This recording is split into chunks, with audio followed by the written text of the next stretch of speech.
tindakan-tindakan kedagingan. Yang pertama, tindakan seksual yang tidak bermoral. Yang kedua, kenajisan. Yang ketiga, pesta yang berlebihan, penyelewengan dari kewajiban. Yang keempat, pemberhalaan atau pemujaan terhadap sesuatu lebih dari memuja Allah. Yang kelima, sihir. Yang keenam, kebencian.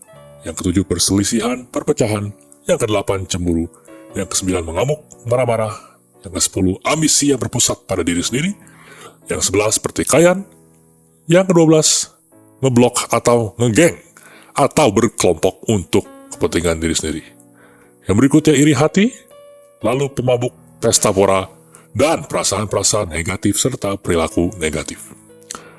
Lalu, apakah buah-buah dari penyerahan diri kepada kedagingan dan hidup di dalam hawa nafsu sesuai dengan sifat dosa? Anda dapat mengalami kematian.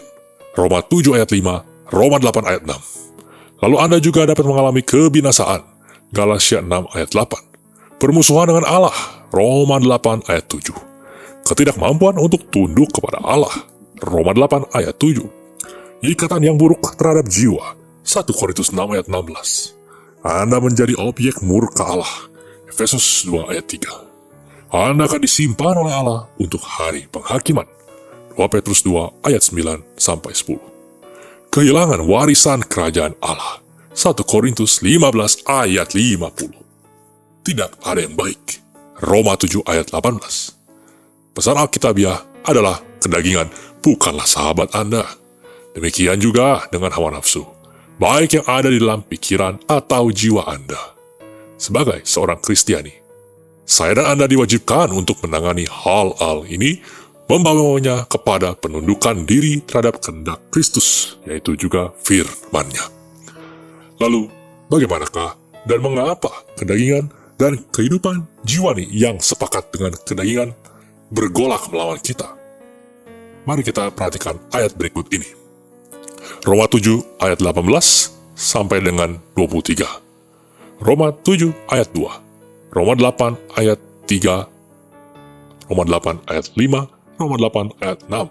Roma 8 ayat 7. Roma 8 ayat 8. Dan Roma 8 ayat 13.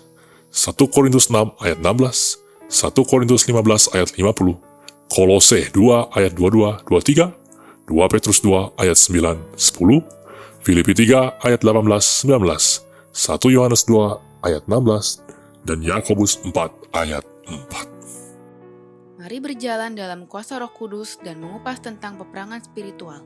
Subscribe YouTube channel kami dan nyalakan lonceng notifikasi serta follow sosial media kami untuk mendapatkan konten Kristiani secara reguler.